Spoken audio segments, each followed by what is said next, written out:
अरे चलो चलो, फैक्ट्री करने का समय हो गया है। आप सब मजदूर जाकर सेठ से अपनी दिहाड़ी ले लो। सभी मजदूर अपना काम बंद कर सीधा फैक्ट्री में सेठ के पास जाकर दिहाड़ी लेने के लिए लाइन लगाकर खड़े हो जाते हैं। ये लो, ये तुम्हारी दिहाड़ी। लेकिन सेठ, ये तो आधी दिहाड़ी है और मैंने तो आज पूरा दिन काम किया है। और जो तुमने दोपहर में खाने के समय 10 मिनट ज्यादा दिए थे, उसका क्या? मैं बहुत गरीब आदमी हूँ। अगर आप मेरे ऐसे पैसे काट लेंगे तो मैं अपने परिवार वालों को क्या खिलाऊंगा? भगवान करिए मेरे पैसे मत काटिए। अरे मेरे सामने ये रोने धोने की कोई जरूरत नहीं है। अब जाओ यहां से, मेरा समय बर्बाद मत करो। उस सेठ की बात सुन बेचारा वो मजदूर रोते हुए आधे पैसे लेकर ही वहां से चला जाता है। ये लो तुम्हारी दिहाड़ी। सेठ, आपने तो मेरे पूरे 100 रुपए ही काट लिए हैं। मैं तो समय से फैक्ट्री आ रही हूँ। तुम मजदूरों को याद नहीं रहता है, लेकिन मुझे सब पता है कौन कितने बजे आता है और कितने बजे नहीं। मेरे से मुंह चोरी करने की कोई जरूरत नहीं है, वरना 2 मिनट नहीं लगेंगे तुम लोगों को निकालने में।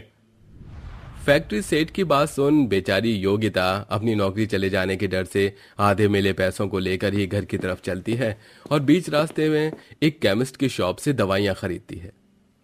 ये लीजिए, पूरे 400 रुपए हुए हैं आपके। मेरे पास तो सिर्फ 500 रुपए ही हैं।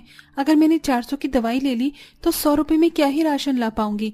आजकल महंगाई भी इतनी ज्यादा बढ़ चुकी है, लेकिन इनकी दवाई भी तो जरूरी है। योगिता 400 रुपए की दवाई लेकर बचे हुए 100 रुपए से थोड़े से चावल और दाल ले आती है और अब अपने गरीब ससुराल वालों को चूल्हे पर फीके फीके से दाल चावल बनाकर खिलाती है। बस माँ, और नहीं चाहिए मुझे। तुमने दोपहर में कुछ भी नहीं खाया है और सिर्फ अभी 2 निवाला ही चावल ले रही हो। इससे क्या ही तुम्हारा पेट भरेगा? माँ, पेट भरने के साथ साथ स्वाद भी तो होना चाहिए। नमक हल्दी की दाल और ये सादे से चावल खा खा कर मेरा मन उब चुका है। अब मेरा कुछ चटपटा और तेज खाने का मन करता है। हाँ माँ, कितने समय से हमने कुछ चटपटा नहीं खाया है। हमारे लिए कुछ चटपटा बना दो ना माँ। कहे तो दोनों बच्चे ठीक रहे हैं। ये सादा फीका खाना खा खा कर हम सबका मन उब चुका है, लेकिन मसालेदार और चटपटा खाने के लिए पैसे भी तो लगते हैं और भाभी अकेले कितना करेंगी।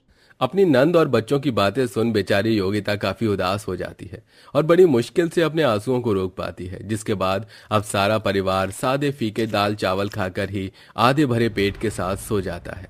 माँ जी, मैंने दाल चावल बनाकर रख दिए हैं। अब मैं फैक्ट्री के लिए निकल रही हूँ। आप इन्हें खाना खिलाकर समय से दवाई खिला देना। कितना लाचार पति, भाई, बाप और बेटा हूँ जो अपने परिवार के लिए कुछ भी नहीं कर पा रहा हूँ। तुम्हें इस तरह रोज फैक्ट्री जाता देख बहुत दुख होता है। योगिता, ऐसी बीमारी भगवान ने मुझे क्यों दी? इससे अच्छा तो मुझे अपने पास ही बुला लेता। आप ऐसे क्यों कह रहे हैं? आप जल्द ही ठीक हो जाएंगे। भगवान अपने भक्तों के साथ कभी कुछ बुरा नहीं करते। मुझे भरोसा है उन पर। कुछ महीनों पहले नीरज एक पोस्टमैन का काम करता था, जो अपनी साइकिल पर बैठकर कई लोगों तक उनके खतों को पहुंचाता था। लेकिन धीरे धीरे अपनी बिगड़ती तबीयत खराब होने लगी थी और कुछ समय में नीरज ऐसा बीमार पड़ता है कि वो कई महीनों तक बिस्तर से उठ नहीं पाता, जिसके चलते योगिता को ही जूते की फैक्ट्री में मजदूरी करके अपने परिवार का गुजारा चलाना होता है। कितने समय से घर वालों का कुछ चटपटा खाने का मन हो रहा है, लेकिन इतने कम पैसों में अब मैं घर का किराया दूं, इनकी दवाई लूं या सबके लिए कुछ चटपटा बनाऊं? योगिता खुद से बातें करते हुए हर रोज की तरह फैक्ट्री जा रही थी। तभी योगिता देखती है कि रास्ते में एक जगह लोगों की काफी भीड़ लगी होती है, जिसे देख योगिता जैसे ही उस भीड़ के पास जाती है तो देखती है कि वो सभी लोग पानी पूरी खाने के लिए खड़े हैं। अरे भैया, थोड़ा और तीखा बनाइए, वो वाली मिर्ची और डाल दीजिए। अंकल, मुझे खट्टा मीठा दोनों बना कर देना और लास्ट में मसाले वाली पापड़ी भी जरूर देना। एक मामूली पानी पूरी वाला देखते ही देखते 1000 रुपए तक कमा लेता है। इसे देख योगिता, आधे घंटे के अंदर इस आदमी ने पानी पूरी बेचकर 1000 रुपए कमा लिए। और तो और लोग कैसे इसकी पानी पूरी खाने के लिए लाइन लगाकर खड़े थे। मजे तो इन पानी पूरी वालों के हैं। 1 मिनट, मेरे घर के आसपास कहीं पर भी कोई पानी पूरी वाला नहीं है। अगर मैं भी इनकी तरह ही अपने घर के आसपास पानी पूरी बेचूंगी तो मेरी भी इतनी कमाई होगी और मैं फिर आराम से अपना घर चला सकूंगी। योगिता पानी पूरी बेचने का काम शुरू करना चाहती थी, इसलिए वो जूते की फैक्ट्री में ओवर टाइम काम करके ज्यादा पैसा कमाती है और उन पैसों से पानी पूरी बनाने का सारा सामान ले आती है और अपने ससुराल वालों के लिए चटपटे पानी पूरी तैयार कर देती है। अरे वाह माँ, क्या पानी पूरी बनाई है आपने? सच में मजा ही आ गया इन्हें खाकर। कितने खट्टे मीठे हैं। हाँ भाभी, सच में न जाने कितने दिनों बाद ऐसी कोई चटपटी चीज खाई है। अब तो लोग आपके पानी पूरी खाने के लिए लंबी सी लाइन लगाकर खड़े होंगे। योगिता के हाथ की पानी पूरी घर में सभी को पसंद आती है, जिसके बाद योगिता पानी पूरी बनाने का सारा सामान लेती है और अपने घर के पास लगे एक बड़े से बरगद के पेड़ के नीचे जाकर बैठकर अब पानी पूरी बेचना शुरू कर देती है। बहन जी, जरा एक प्लेट पानी पूरी लगा दीजिए। उस औरत के कहने पर योगिता जल्दी जल्दी पानी पूरी तैयार कर उस औरत के लिए लगा देती है, जिसे खाकर वो औरत योगिता को पैसे देकर चली जाती है। एक ही जगह बैठकर पानी पूरी बेचने की वजह से योगिता हर दिन सिर्फ 100-200 रुपए ही कमा पाती है। उस पानीपुरी वाले ने मानो पल भर में ही इतने पैसे कमा लिए थे, और मुझे देखो, एक हफ्ते तक पानीपुरी बेचने के बावजूद भी मैंने सिर्फ इतने ही पैसे इकट्ठा किए हैं। अपनी भाभी को यूं उदास देख मोहिनी योगिता के पास जाती है। मोहिनी के पूछने पर योगिता उसे सारी बात बताती है, जिसे सुन। अरे भाभी, वो पानीपुरी वाला एक जगह बैठकर नहीं बल्कि ठेले पर इसे इधर उधर जाकर पानीपुरी बेच रहा था, इसीलिए उसकी इतनी कमाई थी। मेरे ख्याल से अब आपको भी एक जगह न बैठकर अलग अलग जगह पर पानीपुरी बेचने जाना चाहिए। लेकिन मोहिनी, उसके पास तो ठेला था और हमारे पास इतने पैसे नहीं है कि हम ठेला ले सके। अगर ठेला नहीं ले सकती तो क्या हुआ, भैया की साइकिल है ना, आप उसके ऊपर पानीपुरी का सारा सामान रख आराम से अलग अलग जगह पर बेचने जा सकती हो। अरे हाँ, ये तो इसके बारे में भूल ही गई थी मैं। मोहिनी, तुम्हारा बहुत बहुत शुक्रिया इतनी अच्छी तरकीब बताने के लिए मुझे। योगिता अपने पति की साइकिल निकालती है और उस पर पानीपुरी का सामान रख उसे अच्छे से साइकिल से बांध देती है, जिसके बाद अब योगिता अलग अलग जगह पर जाकर पानीपुरी बेचना शुरू करती है। पानीपुरी ले लो, पानीपुरी चटपटी मसालेदार खट्टी मीठी पानीपुरी ले लो। अरे बहन जी, जरा 2 प्लेट पानीपुरी तो लगाना, और मेरे लिए 1 प्लेट पानीपुरी लगाना।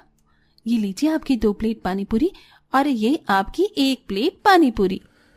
वो लोग जैसे योगिता के हाथ की पानीपुरी खाते हैं तो उन्हें वो पानीपुरी काफी ज्यादा पसंद आती है।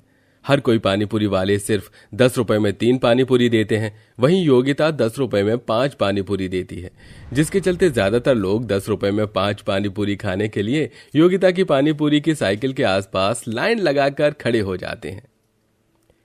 अब समझा कि तुम लड़कियों को पानीपुरी से इतना प्यार क्यों है, ये है ही इतनी टेस्टी। मुझे तो लगता था कि जो स्ट्रीट साइड पानीपुरी बेचते हैं वो बड़ी गंदी होती हैं, लेकिन देखो ये कैसे ग्लव्स पहनकर अच्छे तरीके से पानीपुरी बना रही हैं। और लास्ट में इनकी पापड़ी तो खाकर मजा ही आ जाता है। सभी को अपनी पानीपुरी की इतनी तारीफ करता देख योगिता काफी खुश हो जाती है। सिर्फ एक दिन में अपनी साइकिल पर अलग अलग जगह पानीपुरी बेचने की वजह से योगिता उतनी कमाई कर लेती है जितनी उसने 1 महीने में भी आज तक नहीं कमाई की थी। आज तो इतने सारे पैसों से मैं अपने परिवार को काफी अच्छा खाना खिलाऊंगी। योगिता बड़े से होटल से अपने पूरे परिवार के लिए खाना पैक करवाती है। इतने समय बाद इतना अच्छा खाना खाकर घर में सभी लोग काफी ज्यादा खुश होते हैं, जिसके बाद अब योगिता हर रोज सुबह से शाम तक अपनी साइकिल पर पानीपुरी बेचने के लिए काफी दूर दूर जगह पर भी चली जाती है। और अब तो लोग योगिता के हाथ की पानीपुरी खाने के लिए अपने घरों के बाहर खड़े होकर उसके आने का इंतजार करते हैं। आज तो अपने आने में काफी देर कर दी। पता है, आज मेरे घर पर एक पार्टी है और स्पेशली लोगों को मैंने आपके हाथ की पानीपुरी खिलाने का वादा किया था। अब जल्दी से 10 प्लेट पानीपुरी पैक कर दीजिए। कम पैसों में इतने सारे पानीपुरी और एक अच्छे टेस्ट की वजह से योगिता पानीपुरी वाली के नाम से काफी ज्यादा फेमस हो जाती है। और इसी तरह हर रोज साइकिल पर पानीपुरी बेचकर योगिता काफी अच्छे पैसे जोड़ लेती है। और अब इसी काम से योगिता अपने परिवार वालों को हर रोज अच्छा खाना खिलाती है और साथ ही अपने परिवार वालों के साथ एक अच्छी जिंदगी जीती है। क्या आप भी पानीपुरी खाने के शौकीन हैं? कमेंट करके हमें जरूर बताइएगा।